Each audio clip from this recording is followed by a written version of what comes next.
ಅರೆ ಕಡಿಮೆ ಹಾಕು ಆದ್ರೆ ಅಸಲಿ ಹಾಕು. MDH ಕಾಶ್ಮೀರಿ ಕೆಂಪು ಮೆಣಸಿನ ಪೌಡರ್. ಇದೊಂದು ಸೇಡಿನ ಕೊಲೆ, ಇದು ವೈಷಮ್ಯದ ಕೊಲೆ. ಇದು ದಿನೇಶ್ ಗುಂಡೂರಾವ್ ಅವರ ಹೇಳಿಕೆ. ವೈಷಮ್ಯ ಮತ್ತೆ ಸೇಡ್ನಿಂದಲೇ ಇವನ ಕೊಲೆ ಮಾಡಲಾಗಿದೆ. ಶಿವಮೊಗ್ಗದಲ್ಲಿ ಮಾತನಾಡಿದ್ರು ದಿನೇಶ್ ಗುಂಡೂರಾವ್. ರೆಹಮಾನ್ ಮೃತಪಟ್ಟಿದ್ದಾರೆ, ಇನ್ನೊಬ್ಬರಿಗೆ ಗಾಯ ಆಗಿದೆ. ಸರಣಿ ಹತ್ಯೆ ಆಗ್ತಿರೋದು ನಿಜಕ್ಕೂ ಕೆಟ್ಟ ಹೆಸರು ತರುತ್ತೆ. ಪೊಲೀಸರಿಗೆ ಆರೋಪಿಗಳು ಯಾರು ಅನ್ನುವಂಥ ಸುಳಿವು ಸಿಕ್ಕಿದೆ, ಅವರು ಬಂಧಿಸ್ತಾರೆ ಅಂತ ಹೇಳಿದ್ದಾರೆ ದಿನೇಶ್. ಮಂಗಳೂರು ಘಟನೆ ಇದು ನಮ್ಮ ದಕ್ಷಿಣ ಕನ್ನಡ ಜಿಲ್ಲೆಯಲ್ಲಿ ಏನು ಈ ದುಷ್ಕರ್ಮಿಗಳು ಮಾಡಿರ್ತಕ್ಕಂಥದ್ದು ಭಾಳ ನೋವಿನ ಸಂಗತಿ. ಯಾಕೆಂತ ಹೇಳಿದ್ರೆ ಇದು ಈ ಥರ ಸರಣಿ ಹತ್ಯೆಗಳಾಗ್ತಾ ಇರ್ತಕ್ಕಂಥದ್ದು ನಿಜವಾಗಲೂ ಆ ಜಿಲ್ಲೆಗೆ ಮತ್ತು ನಮ್ಮ ರಾಜ್ಯಕ್ಕೆ ಒಂದು ಕೆಟ್ಟ ಹೆಸರು. ಇದರಲ್ಲಿ ಒಬ್ಬ ಯುವಕ ಯಾರು ತೀರೋಗಿದ್ದಾನೆ, ಅಬ್ದುಲ್ ರಹೀಮ್, ಮತ್ತು ಇನ್ನೊಬ್ಬನ ಮೇಲೆ ಇಬ್ಬರ ಮೇಲೆ ಈ ದುಷ್ಕರ್ಮಿಗಳು ಮಾರಣಾಂತಿಕ ಹಲ್ಲೆಯನ್ನು ಮಾಡಿ ಅದರಲ್ಲಿ ಒಬ್ಬ ತೀರೋಗಿದ್ದಾನೆ, ಇನ್ನೊಬ್ಬ ಆಸ್ಪತ್ರೆ ಚಿಕಿತ್ಸೆಯಲ್ಲಿದ್ದಾನೆ. ಆದರೆ ಔಟ್ ಆಫ್ ಡೇಂಜರ್ ಅಂತ ಕೂಡ ನಮಗೆ ವರದಿ ಇರತಕ್ಕಂಥದ್ದು.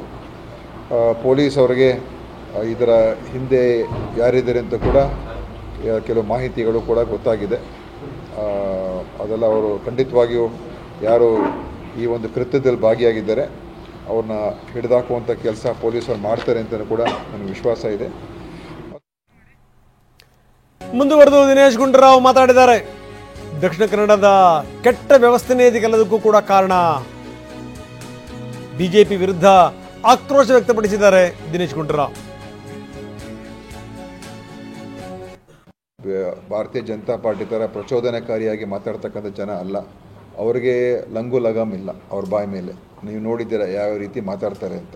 ಅವರ ಸಂಘ ಪರಿವಾರ ಮತ್ತು ಅವರ BJP ಪಕ್ಷ ಮುಖಂಡರುಗಳು ಅವರಿಗೆ ಅವಕಾಶ ಸಿಕ್ಕಿದ್ರೆ, ಒಂದು ಹತ್ಯೆ ಅಥವಾ ಒಂದು ಶವ ಸಿಕ್ಕಿದ್ರೆ ಅದ್ರ ಮೇಲೆ ರಾಜಕಾರಣ ಮಾಡೋಕ್ಕೆ ಹೋಗ್ತಾರೆ ಅವರು. ಅವರ ಬಂಡವಾಳನೇ ಅದಾಗೋಗಿದೆ. ನಮ್ಮ ದಕ್ಷಿಣ ಕನ್ನಡ ಜಿಲ್ಲೆಯಲ್ಲಿ ಈ ಕೆಟ್ಟ ವ್ಯವಸ್ಥೆ ನಿರ್ಮಾಣ ಆಗೋದಕ್ಕೆ ಅವರು ಕೂಡ ಒಂದು ಕಾರಣಕರ್ತರು. ಭಾರತೀಯ ಜನತಾ ಪಕ್ಷ ಮತ್ತು ಅವರ ಪರಿವಾರದ ಎಲ್ಲ ಸಂಘಟನೆಗಳು ಮತ್ತು ನಾವು ನೋಡ್ತೀವೆಲ್ಲ ಹೇಳಿಕೆಗಳು ಯಾವ ರೀತಿಯಾಗಿ ಮಾತನಾಡ್ತಾರೆ ಅಂತ. ಇನ್ನು ಮೃತದೇಹವನ್ನು ತರಲಾಗ್ತಾ ಇದೆ. ಅದರ ದೃಶ್ಯಾವಳಿಗಳನ್ನು ನಾವು ನಿಮಗೆ ತೋರಿಸ್ತಾ ಇದ್ದೀವಿ. ತುಂಬ ಜನ ಸೇರಿದ್ದಾರೆ. ಇಡೀ ಪ್ರದೇಶದಲ್ಲಿ ದೊಡ್ಡ ಸಂಖ್ಯೆಯಲ್ಲಿ ಜನ ಸೇರಿದ್ದಾರೆ. ಇನ್ನು ಮಂಗಳೂರಿನ ಬಗ್ಗೆ ಮಾತಾಡಬೇಕು. ಮಂಗಳೂರಿನಲ್ಲಿ ಎಷ್ಟರ ಮಟ್ಟಿಗೆ ಸೇಡಿನ ಕೊಲೆಗಳು ಆಗ್ತವೆ ಅಂತ. ಕೊಳತಮಜಲು ಗ್ರಾಮವನ್ನು ತಲುಪಿದೆ ಪಾರ್ಥಿವ ಶರೀರ. ಮಸೀದಿ ಜಾಗದಲ್ಲಿ ಅಬ್ದುಲ್ ಅಂತ್ಯಕ್ರಿಯೆ ನಡೆಯುತ್ತಂತೆ. ಅಬ್ದುಲ್ ರೆಹಮಾನ್ ಅಂತ್ಯಕ್ರಿಯೆ ನಡೆಯುತ್ತೆ ಇನ್ನು ಸ್ವಲ್ಪ ಹೊತ್ತಲ್ಲೇ. ಕೊಳತಮಜಲು ಗ್ರಾಮವನ್ನು ಈಗಾಗಲೇ ಮೃತದೇಹ ತಲುಪಿದೆ. ಅಂತ್ಯಕ್ರಿಯೆಗೆಲ್ಲ ಸಿದ್ಧತೆಗಳು ಕೂಡ ಆಗಿವೆ. ನಾವು ತೋರಿಸ್ತಾ ಇದ್ದೀವಿ ಆ ದೃಶ್ಯಾವಳಿಗಳನ್ನು. ಬಿಗಿ ಬಂದೋಬಸ್ತ್ ಜೊತೆಗೆ ಅಬ್ದುಲ್ ಮೃತದೇಹವನ್ನು ಕಳಿಸಿಕೊಡಲಾಗಿದೆ. 3 ಆಂಬ್ಯುಲೆನ್ಸ್ಗಳೇ ಇದ್ದಾವೆ ಅಂತಂದರೆ ನೀವು ಅರ್ಥ ಮಾಡ್ಕೊಳ್ಳಿ ಎಷ್ಟರ ಮಟ್ಟಿಗೆ ಇರಬೇಕು ಅಂತ. ಜೊತೆಗೆ ಸುತ್ತಮುತ್ತ ಪೊಲೀಸ್ ವಾಹನಗಳು, ಜೊತೆಗೆ ನಾವು ನೋಡ್ತಾ ಇದ್ದೀವಿ ಎಷ್ಟು ಜನ ಸೇರಿದ್ದಾರೆ ಅಂತ. ಕೊಳತಮಜಲು ಗ್ರಾಮವನ್ನು ತಲುಪಿದೆ ಅಬ್ದುಲ್ ಮೃತದೇಹ.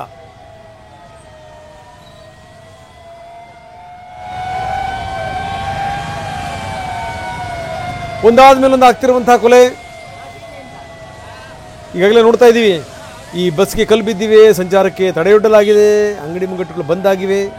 ಒಂದು ಲೆಕ್ಕದಲ್ಲಿ ಮಂಗಳೂರು ಬೂದಿ ಮುಚ್ಚಿದ ಕೆಂಡದ ರೀತಿಯಲ್ಲಾಗಿದೆ.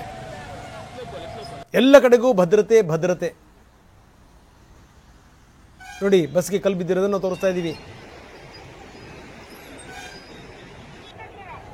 MDH ನ ಕಿಚನ್ ಅಲ್ಲಿದ್ರೆ ನಾವು ಎಲ್ಲವನ್ನು ಮಾಡಬಹುದು. ಬೆಂಗನ್ ಕಾ ಭರ್ತಾ, ಆಲೂ ಗೋಬಿ, ಭಿಂಡಿ ಮಸಾಲಾ, ಇನ್ನೂ ಬಹಳಷ್ಟು.